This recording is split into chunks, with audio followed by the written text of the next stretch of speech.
to make a Spongebob pineapple cake with only a couple ingredients just for a birthday or for anyone who just likes Spongebob.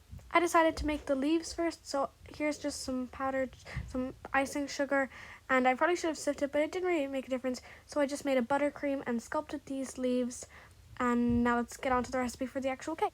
We're making a chocolate brownie cake, so you want to melt together 150 grams of chocolate and 100 grams of butter. I just melted mine in the microwave and it looks pretty good, although you can use a double boiler. In a separate bowl, sift together 200 grams of caster sugar, 100 grams of plain flour, I used gluten-free Dove's Farm, and a full teaspoon of baking powder. If you're using self-raising flour, then you don't need to add the teaspoon of baking powder because it'll already be self-raising. Give it a stir, and I wanted to show you guys that it's very, very important to sieve this. You really need the sieve. Okay, so after you're done mixing it, it should look pretty fine like this. So in another separate bowl, a lot of bowls, you beat together 3 egg whites. Eggs, it's kind of hard. It was kind of hard to film this because I was holding the camera with one hand and mixing with another hand, and the forks kept getting caught and I couldn't really see properly, but you know, I guess we have to live with that.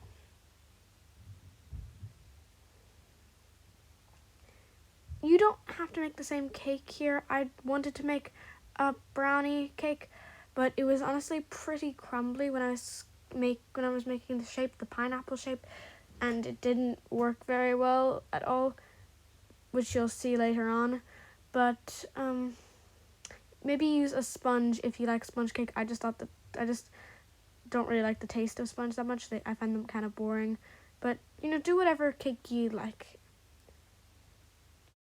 Before it was too late, I decided that I wanted to sift in just an extra half a tablespoon or a full tablespoon of cocoa powder. This is optional. I just like my brownies really nice and chocolatey, so you don't have to do this. I just wanted to.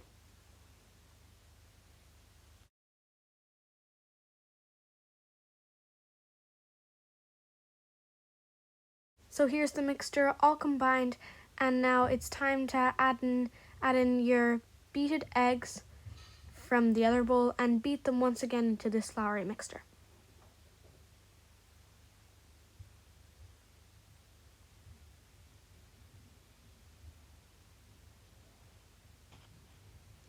Beat them. Mine was already looking pretty chocolatey since I had added that extra tape. It was about 3/4 of a tablespoon, but however much cocoa powder you want. Just don't go insane. And yeah, it was already looking pretty chocolatey. I loved that consistency. It looked so good. It was very slimy and drizzly. It reminded me of caramel. Really nice. It did already taste pretty chocolatey, but I needed obviously to add the butter and the chocolate to really get that brownie flavor, because it would just have not worked in the oven if I just left it like this.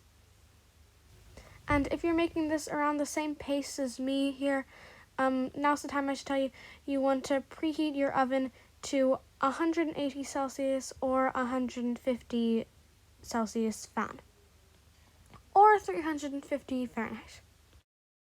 Once this is well combined, it's time to add in your melted chocolate butter mixture. Mine was pretty messy, but it looked really good. I did eat some, but only a few fingerfuls, so it was fine. Drizzle that in. It looks really nice when you swirl it.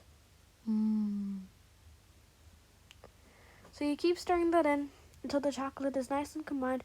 It should look kind of marble texture first, which does look really cool, but it just won't work in the oven, sorry. If you want to add that after, if you don't want to make the sponge roll cake and just want that marbly texture, I'd say you should do it with like buttercream or icing or something once you've baked the cake.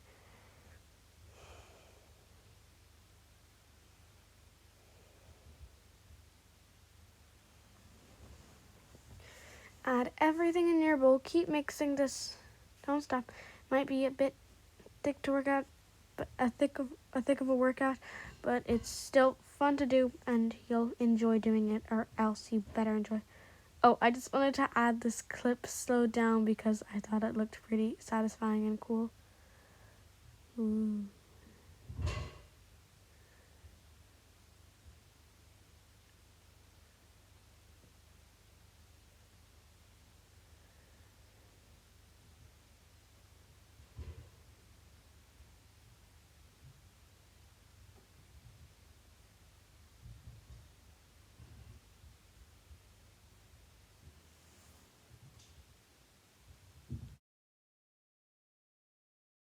Once you've got all the chocolate well combined with the fudge, it should have this consistency. What did I say? Fudge, brownie mixture.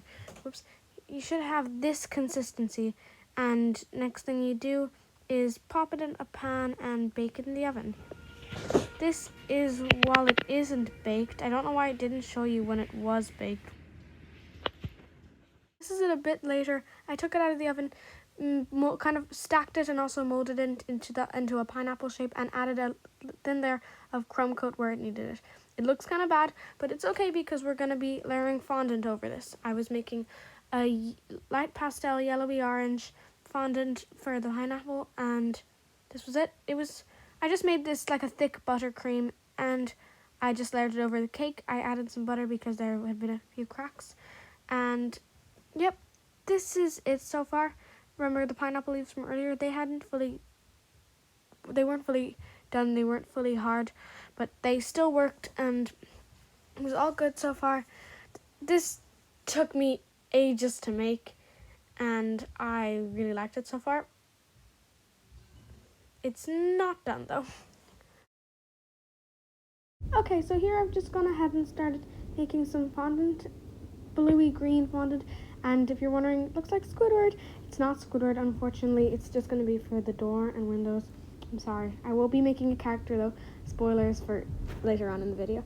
And the reason it has some weird little black seeds in it is because I actually used a bit of a peppermint tea bag for it, just because I love the flavor and it had like a really nice contrast against the chocolatey brownie in the finished result. Okay, and here's the cake. Once I have once I have like the door and that on, and I added some floral flowers, the back like around Spongebob's house in the actual show. I thought that this was really cute, and I'm not completely done yet. There's one more thing I really had to do. Okay, so like I told you, I wanted to make a character a lot, but I felt like if I made SpongeBob, then I would have to make Patrick and Squidward, and I'd have to make the whole gang, and I did not have time to do that, or couldn't put everything into it. And I felt like if I just did SpongeBob would be lonely. So I did one of the characters that was able to stand alone, to be great with other people, or to be great with himself. There's Gary. That's who I made. Gary is on top of the cake. I just colored that white fondant. It was a combination of icing sugar and milk. I used almond milk, or although you can use another type of fondant. So anyway, the cake is done. I had so much fun making this. It was a lot more effort. I never really did that much in baking area. I would just like make the batter and make some cupcakes and call it a day. I've never really decorated them like this, but this was so much fun. Okay, so see you guys in the next video. If you liked the look of this cake, or like to watch me struggle, make sure to give it a thumbs up and subscribe if you feel like it. Bye!